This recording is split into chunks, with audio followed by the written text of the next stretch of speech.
If you're a leader or an aspiring leader in the business of lifelong learning, you're in the right place. I'm Celisa Steele. And I'm Jeff Cobb, and this is the Leading Learning Podcast.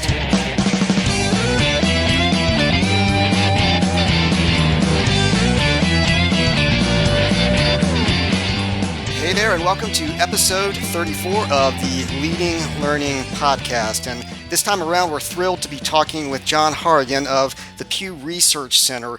Pew recently did some great research on lifelong learning and technology, and like so many of their reports that they put out, it just has a wealth of great information in it. So we're going to be digging into that some in an interview that Celisa did with John Horrigan in this episode.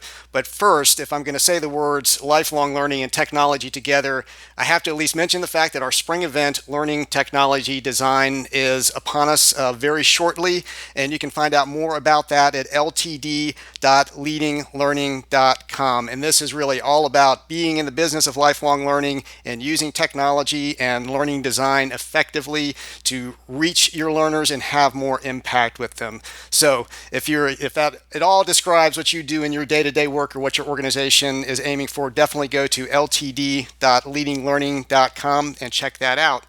Now, Celisa, lifelong learning, technology. I know John had some interesting things to say about that because that report really had some interesting things to say about it. Yeah, it's a great report. And John is a senior researcher at the Pew Research Center, and he's the lead researcher behind this recent report called Lifelong Learning and Technology. It came out in March 2016. And so we really focused our conversation around the findings and issues and ideas related to that report.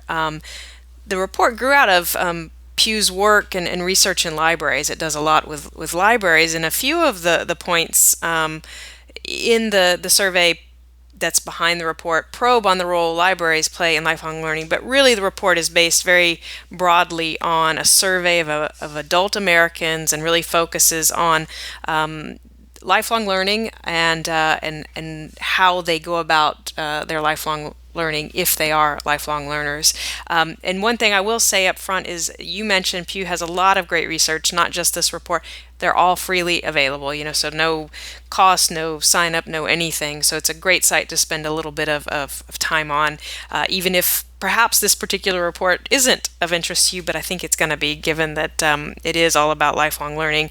And I think that one of the things, because John does a lot of work with libraries, he talks a bit in our conversation about the role that he thinks libraries could play in terms of really trying to help get even more people involved in lifelong learning, and then particularly too in kind of leveling out access to online learning in particular. But I think it's interesting for folks who are leading learning podcast listeners to think about it with kind of that lens of, okay, for my organization, what role is it that we could also be playing in terms of trying to more broadly promote lifelong learning and to really help kind of even groom either incoming professionals or workers in a field, or even trying to help kind of shore up the skills and knowledge and approaches to lifelong learning that some of kind of more the mid-career folks might have.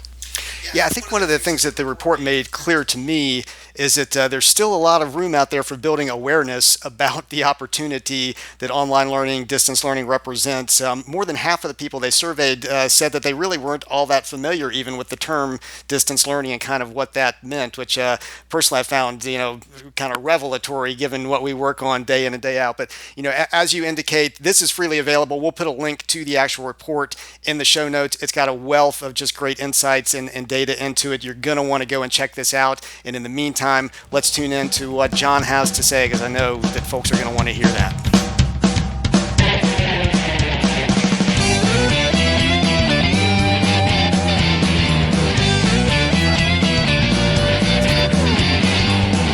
I'm Celisa Steele, and this is the Leading Learning Podcast. Today, I'm joined by John Horrigan. John is a senior researcher at the Pew Research Center, which is a nonpartisan fact tank, and he focuses on libraries, technology, and communities, as well as open data and open government. So, John, thank you for making time for this conversation.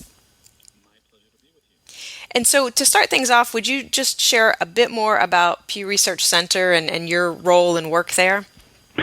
Sure. The Pew Research Center has existed for, probably 10 or 15 years, and we're a nonpartisan, non-advocacy organization that does research on a range of different topics. I work in the Science, Technology, and Internet project, but we have work on politics, we have work on social and demographic trends, the role of religion in American life, as well as journalism. So the Pew Research Center does have a range of topics that it covers, and I've been working for a while now on how people use the internet in a variety of different realms, but with a special focus on how libraries figure into people's patterns of information consumption and technology use. Well, it's fascinating. I know you guys have a lot of great research, but I got in contact with you because of a specific report that I know you worked on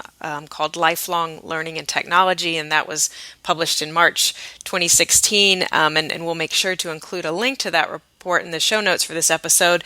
But I was hoping you could just talk a little bit about the impetus behind that report, kind of its scope, and then the goal of the report. What does gathering and sharing this data hopefully, do for us or do for the country at large? This work on libraries and learning and technology is, as I said, generated by the Pew Research Center, but we're doing it under a grant from the Bill and Melinda Gates Foundation, which has a well-known libraries program that touches a range of different parts of the library world. But the inspiration for this work is to try to do good fact-based research on where libraries fit into people's lives and fit into their communities as a way to shed light on how libraries impact people's learning patterns, how they might learn about new technology, and then also how libraries, we want this information to feed into how libraries have to think about positioning themselves in an age where digital resources have really transformed so many different organizations, from news to commerce, but also to libraries. So a real impetus for the work is to understand where libraries will fit into our digital age. Oh, great. Okay, that's wonderful, and that's kind of an angle I didn't quite get from reading the report just in and of itself, because I'm not coming from the library perspective so much. I mean, the listeners of this podcast are by and large folks working in the business of lifelong learning, and the majority of them are affiliated with a trade or professional association, and so they're working in professional development and continuing education. And so that was kind of the lens I was looking at it with, coming from that perspective. And I know that I think most of our listeners, and I know I certainly would identify with this label, I think we would claim ourselves as lifelong learners. And I noted in this report that actually aligns us with the majority of American adults, right?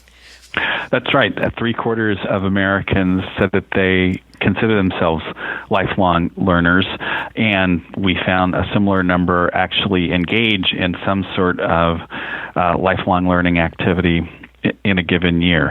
So it is a pervasive part of how Americans view themselves, and it translates into their behavior as well. And I actually would love for you to talk a little bit about this distinction that you make, because the report is generally focused on lifelong learning, but you do kind of break questions down into talking about what you describe as the personal learner and then the professional learner. So would you talk about that distinction a little bit? The lifelong learning label is the umbrella term, but underneath that umbrella, we broke down learning into two big categories: personal learning and professional learning. So we asked people a series of questions about what kinds of learning activities they have pursued in the prior year, such as reading how-to magazines or consumer magazines, attending a meeting to learn new information, such as a book club, attending a convention or a conference, taking a course, and also specifically taking a course online. So for those different activities, those 5 different activities, we labeled you a personal learner if you had done at least one of them. And 74% of all adults fit into that category of being a personal learner. Now, for professional learners, we asked a different set of questions, and we aimed the questions for professional learning at employed adults. And in our survey, and we conducted a national random digital telephone survey of people age 18 and older. And not everybody who is an adult is in the workforce. We found that close to 60% of adults that we interviewed were employed. So if you were employed, we asked if you had in the prior year engaged in some activities to learn, maintain, or improve your job skills, seek or maintain a license or certification for your job, some learning activities that might be about trying to get you a raise or promotion at work, efforts at learning that would get you a new job, or even if you just pursued some professional learning because you were worried about downsizing at your place of work. And among employed Americans, we found that 63% fell under that umbrella of being a professional learner, meaning they had done one of those 5 professional learning activities that we asked about. And that comes to 36% of all adults who in the prior year did some kind of learning related to their job or their professional career. So personal lifelong learning was you see that happening more often than the professional lifelong learning, but both, it sounds like, are really making their mark on society, that both are happening quite a bit. Definitely. It's somewhat lower among employed adults for professional learning, but it's still, majorities in both categories, solid majorities in both categories are doing some sort of learning for different reasons, professional or personal. Right. And one of the findings that surprised me when I was looking at the report was just how unaware most Americans are of some things like massive open online courses and digital badges. The research that you did found that majorities of Americans are either, not to or not at all aware of MOOCs, digital badges, the Khan Academy, and even distance learning. Did that finding surprise you? It did surprise me as to how unfamiliar people were with these terms. Folks who may be listening to this, or certainly a lot of the people I work with and travel with in my professional orbit, think about Khan Academy and MOOCs and think they're very commonplace. And in fact, in terms of the awareness of the general public of these things, people just aren't very aware of them. We found that only 9% of adults said that they were very familiar with the Khan Academy, and 5% said they were very, very familiar with MOOCs. So these cutting-edge concepts in educational technology just aren't widely known by adults, and that often happens in the technology world. The latest thing becomes very much the rule for early adopters, and it creates a lot of buzz among early adopters or the tech elite. But for the general public, it takes a little while for the message to disseminate. Yeah, so I think that's probably exactly it. That just right, the orbit is the word you use there. That I'm in. These are very familiar terms. So that I just found that surprising. But are there other findings from the research that surprised you or that you find particularly interesting? We were a little surprised, kind of along the lines of talking about MOOCs and Khan Academy, that place-based learning still was dominant for people when they were pursuing their either professional or personal learning. So we asked people where they engaged in the learning that they did in the prior year. And just focusing on personal learning, we found that 81% said that learning took place at a physical place, either their home, a community center, or a library. And then we found that 52% said that some of the learning took place online. And we probed a little bit further on this concept and asked people whether just how much learning took place on the internet. And for both professional learning and personal learning, just about a third of respondents said that some or most of their learning took place online. And so it surprised us a little bit that in a world where we hear a lot about ed tech and the latest applications in education being digitally based, that place still mattered to a very strong degree for learning for adults. No, that data there also jumped out at me, and I'm curious if you have an opinion on whether this kind of apparent preference for place-based learning will continue, or whether you think we'll see a shift to more online learning and away from place-based in the years ahead. I think we're just going to have to watch this. As I said, we were a little surprised by this finding, but at the same time, when you read in the business press, for instance, about where we get innovation from in our society, in fact, lots of efforts are made in the business world and in the educational world for that matter, to get people together physically to collaborate and create. And that's been a solid pattern for years now. I mean, one of the reasons we asked about the notion of distance learning, whether people were familiar with distance learning, is because that concept's been around a long time in the educational field.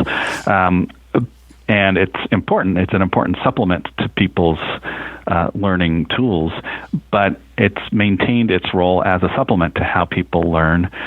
And place-based, face-to-face learning still is awfully important to people.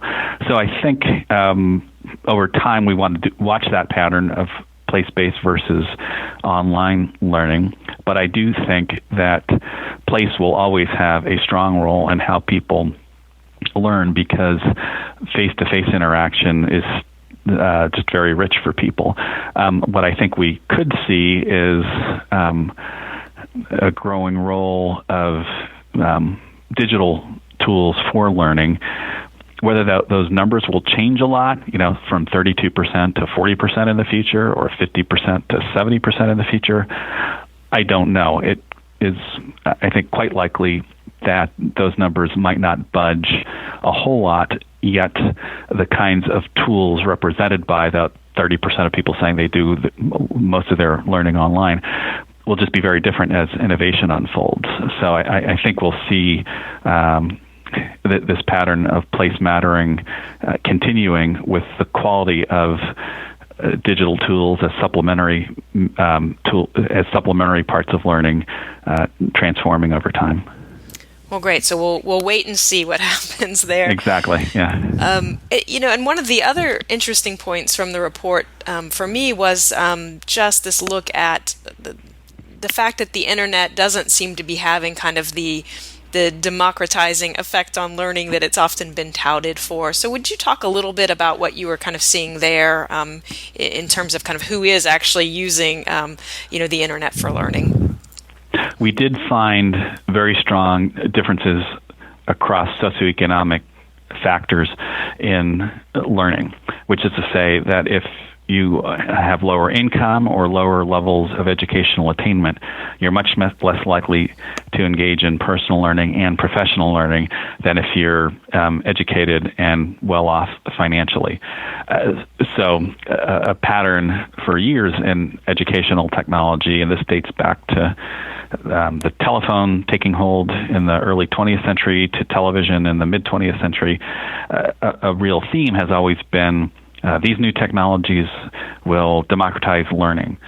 And that maybe has not always been the case with those older technologies, and we're finding some of that to be true when we look at the patterns of use for contemporary professional or personal learning. 40% of Americans have high school degrees or less versus 27% of adults having college degrees or more. And if you're in that first category, that 40% of folks who have high school degrees or less, you're just not on the lifelong learning trained nearly to the extent as people who are better off and better educated. Yeah, it's very interesting to think about, and I think this probably gets back to your the focus of the libraries and their role too, because it seems like obviously those kind of community-based centers that you ask about, some libraries, other places like that, then where maybe that can help to to bring in some groups that have yet to fully participate in lifelong learning or participate as fully as other groups. Maybe that's a path in for them. And there's definitely an opportunity there for libraries. We did ask in the survey whether people think that libraries do a good job in meeting the learning needs of themselves and their families and their communities. And we found that lower income Americans, Americans in minority groups, either African Americans or Hispanics, were more likely than the well-off and the better educated to say, yes, we think that libraries do a great job in promoting learning in our communities or for ourselves or our families. So the groups that have the lowest incidence of personal learning have the highest rate of saying libraries do a really good job at meeting learning needs, which does then open the door very clearly for libraries to do the work of bridging the gap in lifelong learning that exists, because they're already very trusted among the groups that have the lowest incidence of lifelong learning. Yeah, it's fascinating. And so if you are thinking about the relatively near future, say the next decade or so of lifelong learning, what do you think or hope might change in the next 10 years or so? Well, I do think, because we see some of these gaps in the incidence of lifelong learning among lower income Americans, less educated Americans, the data suggests that there's an opportunity to promote digital skills among those groups as a means to get them more engaged in lifelong learning. So that's something that the data says is a real opportunity or a challenge going forward for the community of people interested in this, trying to essentially stimulate demand for lifelong learning by closing some of the gaps that we see in digital skills that are more prevalent among lower income and less educated Americans. So that's one thing that pops right to mind. Mm-hmm. Great. Yeah. And I think, again, knowing that so many of our listeners are involved in associations, I think, I know a lot of those associations are trying to figure out how to connect with the young professionals or the young workers in their field. And I think this idea of starting early and helping to prepare them then to be good lifelong learners would also resonate in the association world as well. Yep, that's likely to be the case. And then also you have workers maybe in their 30s or early 40s today who may not be as digitally astute with some of these learning tools as they might want to be, and they'll still be in the workforce 10 years from now. So I think cultivating that segment might be worthwhile as well. Right. So not just at the beginning, but even some of the older workers as well. Yep. So next to last question, this is one that we ask everyone here on the Leading Learning podcast. And so I just wanted to hear you talk a little bit about your approach to developing your own talent, to your own lifelong learning. Well, for myself, a lot of it does take place online. So I'm one of the 1/3 of Americans that do a lot of personal learning online. And this calls to mind some focus groups we did on this topic, where we asked in unstructured conversation how people think of lifelong learning. And for a whole lot of people, it's video, going online to watch a video to learn how to address a specific problem. And I can tell you, I do that a lot. A lot of what I do is data analysis here at the Pew Research Center, and if there's something I want to accomplish that I just don't know how to do, I'll go online and find a video to walk me through it. And that's an example of where the internet is very important in that context for me, but the other part of the context that is important is I've been doing this kind of data analysis for a while. I have a very good existing knowledge base, so the education that I'm bringing to solving the problem makes the internet useful in this context for me. If I didn't know the first thing about data analysis, I'm not so sure watching online videos would be the way to go. But since I know something about it, if I encounter a problem, I know how to sort of process the information that I find on the internet and separate the good from the bad. That's great. Yeah, no, I think that I know I'm a big user of the internet for that sort of informal learning, or very, a very task-focused sort of learning where I need to know how to do X. But I think your point about if you have the background and can bring a background to that can make that much more effective than if you are a neophyte in a particular area. Yeah, I mean, I'm not much of a plumber, so I'm not going to try to deal with household plumbing problems by watching a video online. Right, you call the professional there. Exactly, yeah. It's so great. So the last question just is, if listeners want to know more about the Pew Research Center, where can they look? You can go online to www.pewresearch.org. I work in the Science, Tech, and Internet project, so there'll be a tab at the top of the page that you can click on to get to the report I just talked about and other reports we put out, not just on libraries, but on a whole variety of things related to science and society and the Internet and society. All our reports are for free, so maybe I buried the headline by saying, by not calling attention to that in the first instance, but everything we do at the Pew Research Center is downloadable for free on topics that I mentioned at the outset, from demographics to politics to religion to journalism to science, tech, and the internet. So we have a wealth of content all available for free. It's wonderful, and they are great resources. So thank you very much for the work that you do, and thank you for taking time to talk with me today, John. Wonderful. Thanks for having me on. So that's it for our interview with John Horrigan. I'll mention one more time as we're exiting here that if lifelong learning and technology are something you are interested in, and presumably if you're listening to this podcast, they are, definitely check out the Learning Technology Design event that's coming up soon. You can find out more about that at ltd.leadinglearning.com. We've got a great program put together, some great folks attending, some great folks facilitating. You owe it to yourself to check it out and consider joining us for Learning Technology Design. To get show notes for this episode, go to leadinglearning.com/episode 34. While you're there, you'll see options for subscribing to the podcast. And if you aren't already a subscriber, we hope you will go ahead and sign up.